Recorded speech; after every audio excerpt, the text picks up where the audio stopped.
Welcome class. I am Durgesh Kumar Pandey. Class, today I would like to explain a chapter Constitution. In this chapter class, today we will going to study about different things or provision which are we taken from the different countries. So first of all, the provision adopted from the constitution of the different country. जैसे हमने हमारी country ने British constitution से क्या क्या लिया, पहले हम लोग ये देखेंगे. ठीक है, British constitution.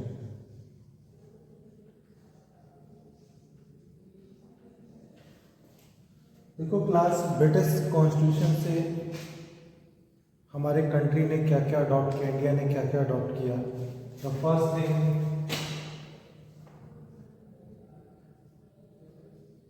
First past the post system.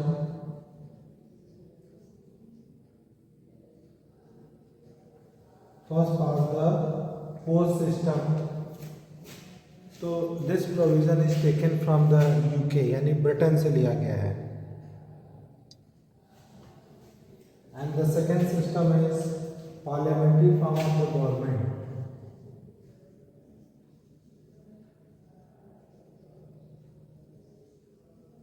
Parliamentary form of government. Parliamentary form of government ये भी कहाँ से लिया गया है, ब्रिटेन से लिया गया है. एंड इसके साथ साथ the idea of rule of law, the idea of rule of law, the idea of rule of law. This is also taken from the Britishers. और information institution of the speaker या his या her role, ये भी जो व्यवस्था है वो Britain से ली गई है. Class, the institution of the speaker,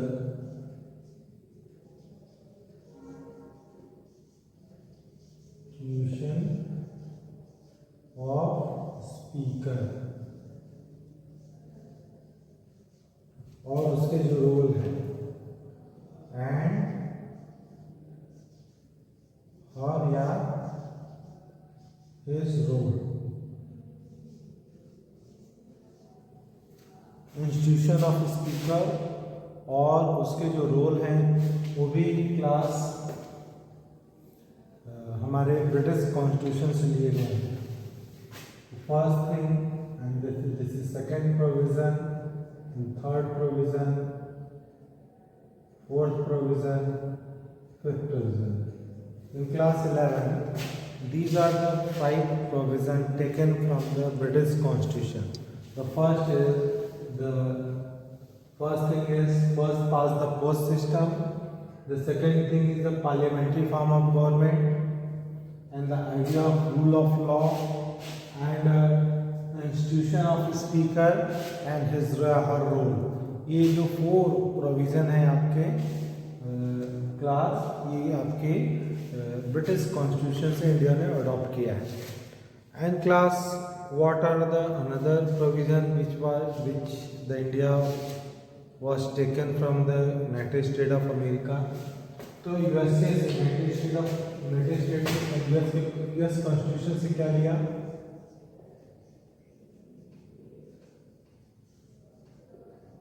plus US constitution से जो हमारे इंडिया में charter of fundamental rights, charter of fundamental rights,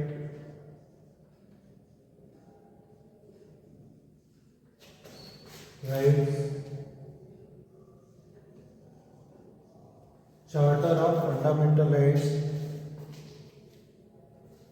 इसके अलावा the power of judicial review and independence of judiciary, ये दोनों idea United State of America के constitution से लिए गए class. Power of judicial review, power of judicial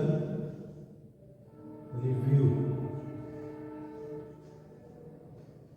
power of judicial review और independence of judiciary, power of judicial review and independence of judiciary.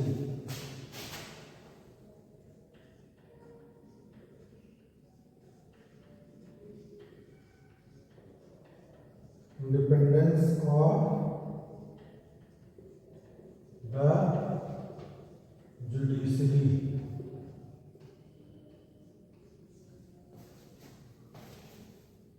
देखो US constitution से class ये 3 provision दिए गए हैं class. First is the charter of fundamental rights, power of judicial review and independent of judiciary. ये 3 जो ideas हैं हमारे इंडियन कॉन्स्टिट्यूशन में वो यूएस कॉन्स्टिट्यूशन से लिए गए क्लास। एंड द नेक्स्ट जो आयरिश कॉन्स्टिट्यूशन से क्या लिया गया है class,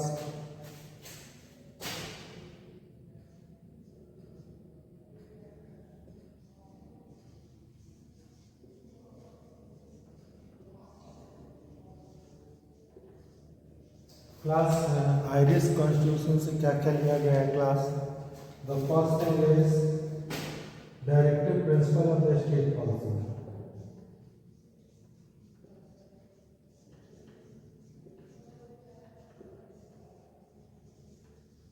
follow state policy, directive principle of the state policy. ये जो है क्लास आयरिश कॉन्स्टिट्यूशन से लिया गया है। एंड नेक्स्ट जो फ्रेंच कॉन्स्टिट्यूशन है,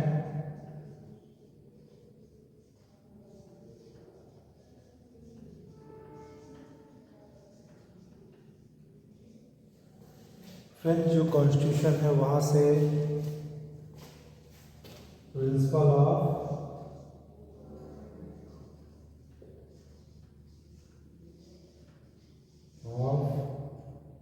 liberty, equality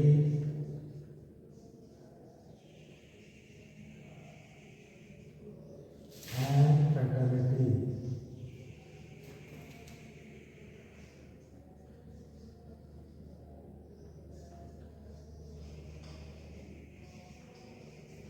principle of liberty, equality and fraternity, ये जो आइडियाज़ हैं ये लिए गए हैं class.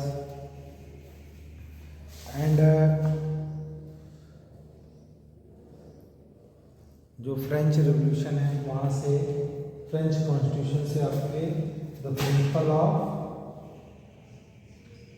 Liberty, equality and fraternity लिए गए हैं। और क्लास आयरिश कॉन्स्टिट्यूशन से directive principle of the state policy लिया गया है क्लास।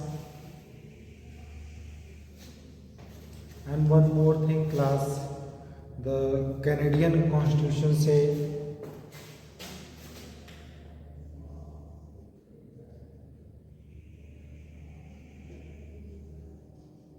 कैनेडियन कॉन्स्टिट्यूशन से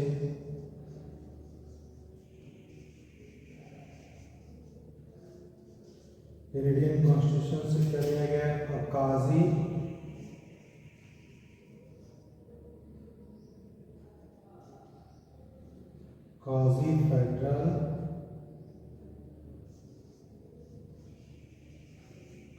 federal form of government, quasi federal form of government.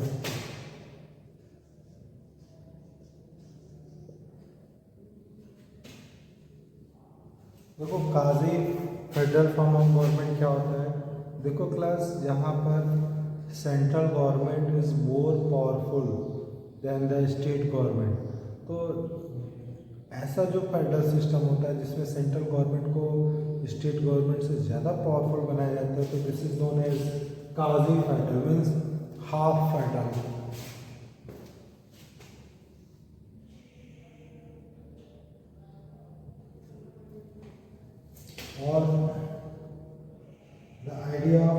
Individual power, इसके अलावा the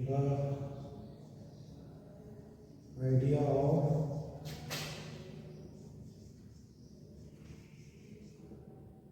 residual powers, the idea of residual power. यानी class हमारे यहाँ फेडरलिज्म के फीचर के रूप में हमारे इंडियन कॉन्स्टिट्यूशन में सेंट्रल गवर्नमेंट, स्टेट गवर्नमेंट और लोकल गवर्नमेंट के अलग अलग लिस्ट हैं। तो इसके जैसे सेंट्रल गवर्नमेंट जिन चीज़ों पे कानून बना सकता है वो यूनियन लिस्ट 97 सब्जेक्ट हैं। राज्यों के पास 67 सब्जेक्ट हैं जिसके ऊपर कानून बना सकते हैं। कुछ ऐसे लिस्ट हैं कॉन्करेंट लिस्ट, ऐसे सब्जेक्ट जिस पर सेंट्रल और स्टेट दोनों गवर्नमेंट लॉ बना सकते हैं।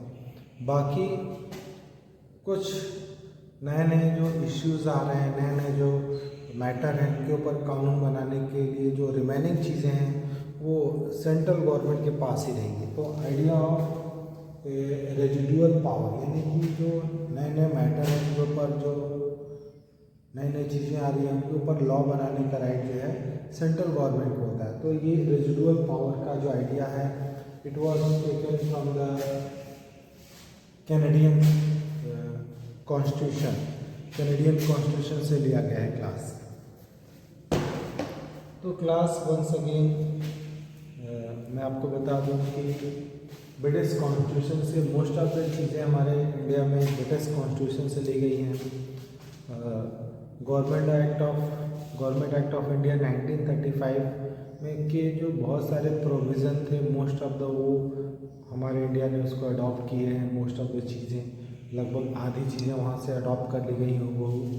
इसके अलावा ब्रिटिश से first past the post system, parliamentary form of government, the idea of rule of law and institution of speaker, ये जो चीज़ें हैं वो ब्रिटिश कॉन्स्टिट्यूशन से लिए गए हैं। इसके अलावा क्लास कैनेडियन कॉन्स्टिट्यूशन से quasi federal form of government. देखो class, quasi federal form of government का होता है एक ऐसा फेडरल गवर्नमेंट जिसमें सेंट्रल गवर्नमेंट स्टेट गवर्नमेंट से ज़्यादा पावरफुल होती है। ठीक है, यहाँ हम लिख दो class of federal system, federal system with a strong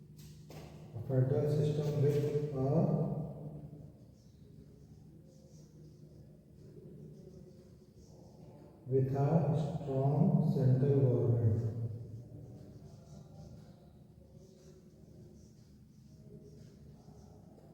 A federal system with a strong central government.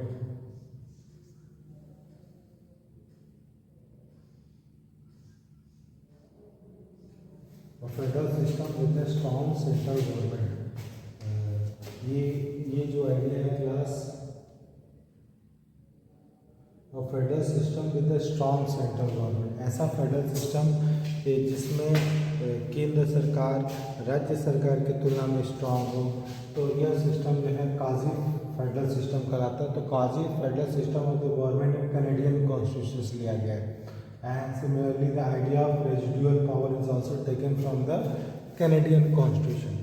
और अमेरिका के कॉन्स्टिट्यूशन से the charter of rights of fundamental rights, power of judicial review और इंडिपेंडेंस ऑफ जुडिशरी, ये जो ideas हैं वो America के constitution से लिए गए हैं। आयरिश कॉन्स्टिट्यूशन से class directive principle of the state policy idea लिया गया है क्लास। इसके अलावा फ्रेंच कॉन्स्टिट्यूशन से class the principle of liberty, equality and fraternity, ये सब फ्रेंच कॉन्स्टिट्यूशन से लिए गए हैं। फिर भी क्लास डी बसु ने कहा है, दुर्गादास बसु ने कहा है कि हमारी इंडिया कॉन्स्टिट्यूशन एक उधार की बोरी है, क्योंकि बहुत सारे कंट्री से अलग अलग प्रोविज़न हमारे इंडिया में लिए गए हैं। Now class we are going to talking about the controversial amendment class. Class, this is your next topic, controversial amendments.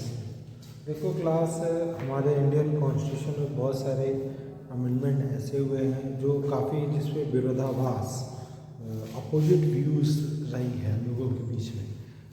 Like during the period of emergency, जब इमरजेंसी हमारे देश में लगा था 25 जून 1975 के बाद से जब हमारे इंडिया में इमरजेंसी रहा और इमरजेंसी का जो ड्यूरेशन था 18 मंथ, उसके दौरान कुछ अमेंडमेंट हुए जो कि बहुत ही कंट्रोवर्शियल थे. Like 38th amendment, 39th amendment and 42th amendment. These amendments are very controversial because this was implemented during the time of emergency, जब हमारे देश के बड़े बड़े दिग्गज नेता जो है जेल के अंदर थे, तो उस समय ये अमेंडमेंट हुआ था.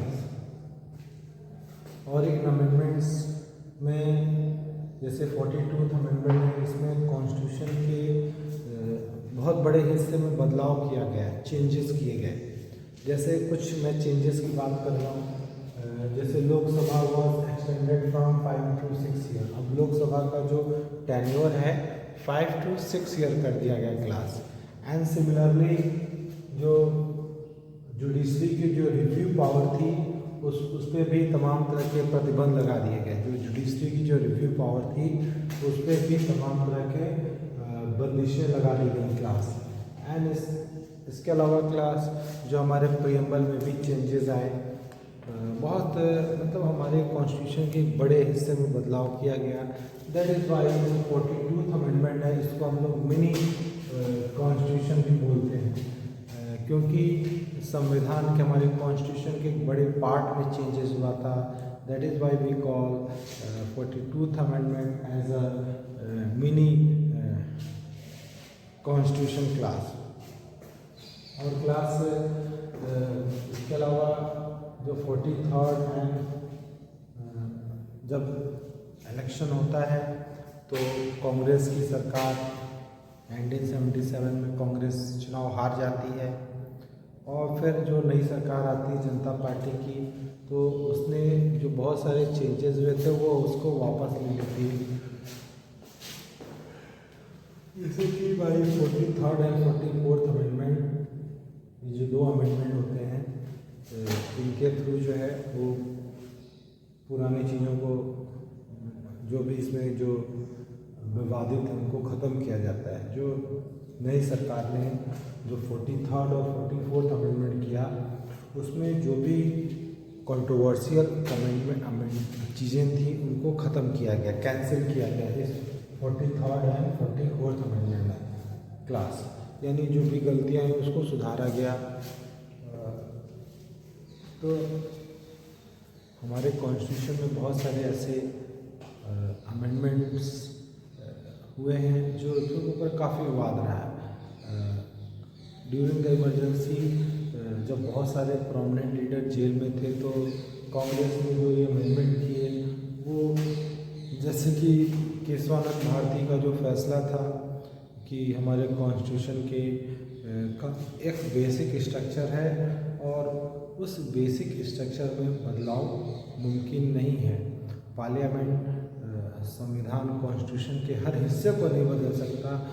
पार्लियामेंट की जो शक्तियां हैं वो सीमित हैं. ऐसा केशवानंद भारती और के फैसले में दिया गया था. लेकिन ड्यूरिंग दिस इमरजेंसी सरकार ने ऐसे किसी भी चीज़ को एक्सेप्ट नहीं किया, बल्कि केशवानंद भारती का जो फैसला था उसको भी डाइल्यूट करने की कोशिश किया सरकार ने और बड़े बड़े बदलाव किए. जैसे न्यायपालिका की शक्तियाँ जो है, जुडिशियल रिव्यू, उसको कैंसिल कर दिया, और लोकसभा का टेन्योर 5 से 6 ईयर हमेशा के लिए बना दिया. तो इंदिरा गांधी की सरकार ने जो एक्सेस बहुत ज़्यादा संविधान में बदलाव के प्रयास, संविधान के बड़े हिस्से को बदला. That is why 42th amendment is called mini constitution. Next topic, class basic structure.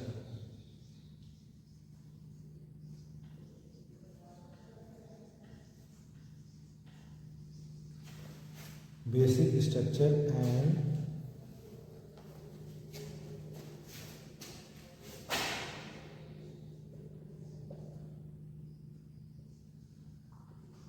evolution of the constitution.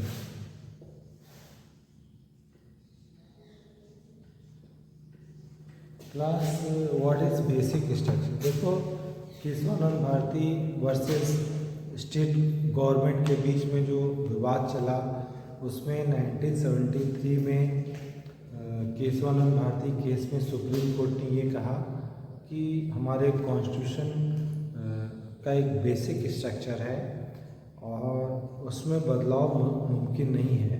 Parliament केवल जो हमारे कॉन्स्टिट्यूशन की बेसिक स्ट्रक्चर है उसको छोड़ करके बाकी हिस्सों में ही बदलाव कर सकती है। तो class, this is a question कि what is the basic structure of Indian constitution. तो यह भी जो पावर है हमारी न्यायपालिका जुडिशरी के पास है कि वह ये बताए कि कॉन्स्टिट्यूशन का कौन सा पार्ट है वह बेसिक है। तो जो बेसिक स्ट्रक्चर का जो प्रिंसिपल है वो आज हर न्यायपालिका के हर डिसीजन में इसको एक्सेप्ट करती है, सारे लोग इसको एक्सेप्ट करते हैं। तो जैसे like equality, universal adult franchise, ये सब बेसिक स्ट्रक्चर है, इसमें बदलाव नहीं हो सकता क्लास। तो और पार्लियामेंट जो है कॉन्स्टिट्यूशन के सारे पार्ट को नहीं बदल सकती, केवल बेसिक स्ट्रक्चर में बदलाव मुमकिन नहीं है, उसको छोड़ करके बाकी हिस्सों में पार्लियामेंट को अमेंडमेंट करने की शक्तियां हैं class. And that is why we can say our constitution is rigid as well as flexible class. No amendment can violate the basic structure of the constitution. यही फैसला है केशवानंद भारती के केस में। It allow the parliament to amend any and all part of the constitution within limit, यानी parliament जो संविधान में बदलाव करेगी वह एक सीमा में ही होगी। इस प्लेट्स और जुडिशरी जो होगी as the final authority to decide if an amendment violate the basic structure and what constitute the basic structure. और यह न्यायपालिका तय करेगी इस हमारे कॉन्स्टिट्यूशन का कौन सा हिस्सा बेसिक स्ट्रक्चर है और किस कार्य से हमारे कॉन्स्टिट्यूशन के बेसिक स्ट्रक्चर का वायलेशन हुआ। ये सब सुप्रीम कोर्ट को तय करने के पावर दिए गए। और देखो 1973 में जो केशवानंद भारती केस में जो बेसिक स्ट्रक्चर का जो थ्योरी आया था उसको आज हर जगह एक्सेप्ट किया जाता है। और देयर इज़ नो मेंशन, देखो हमारे मूल संविधान में कहीं भी बेसिक स्ट्रक्चर जैसा शब्द नहीं लिखा है, लेकिन यह एक हमारी जुडिशियल इंटरप्रिटेशन के थ्रू एक नई खोज है बेसिक स्ट्रक्चर क्लास। तो basic structure doctrine has further consolidated the balance between rigidity and flexibility by saying certain part of the cannot be amended। यानी इस तरह से हमारा कॉन्स्टिट्यूशन रिजिड भी है क्योंकि सारे पार्ट्स में बदलाव नहीं हो सकते और बदलाव हो सकते हैं कुछ पार्ट में, इसलिए फ्लेक्सिबल भी है क्लास। जुडिशरी में reservation of the jobs and educational institute में जो है जो रिजर्वेशन की बात है उसमें ये बताया कि कोई भी राज्य में 50% से ज़्यादा नहीं हो सकता। इसके अलावा आइडिया ऑफ क्रीमी लेयर, ये भी जुडिशियल के इंटरप्रिटेशन के थ्रू आइडियाज़ आए हैं। क्लास जुडिशरी ने बोला है कि जो अदर बैकवर्ड क्लास हैं उसमें जो बेनिफिट है वो क्रीमी लेयर को नहीं मिलेगा। मतलब जो लोग अदर बैकवर्ड क्लास में रिच हैं, प्रॉस्परस हैं, वो क्रीमी लेयर है, और अदर बैकवर्ड क्लास को जो बेनिफिट मिलता है वो इनको नहीं मिलेगा। और कहीं भी रिजर्वेशन जॉब एजुकेशन में 50% से ज़्यादा नहीं हो सकती क्लास। इसके अलावा जुडिशरी में राइट टू लाइफ में right to safe drinking water, right to livelihood, right to health, ये सब जोड़ा है क्लास।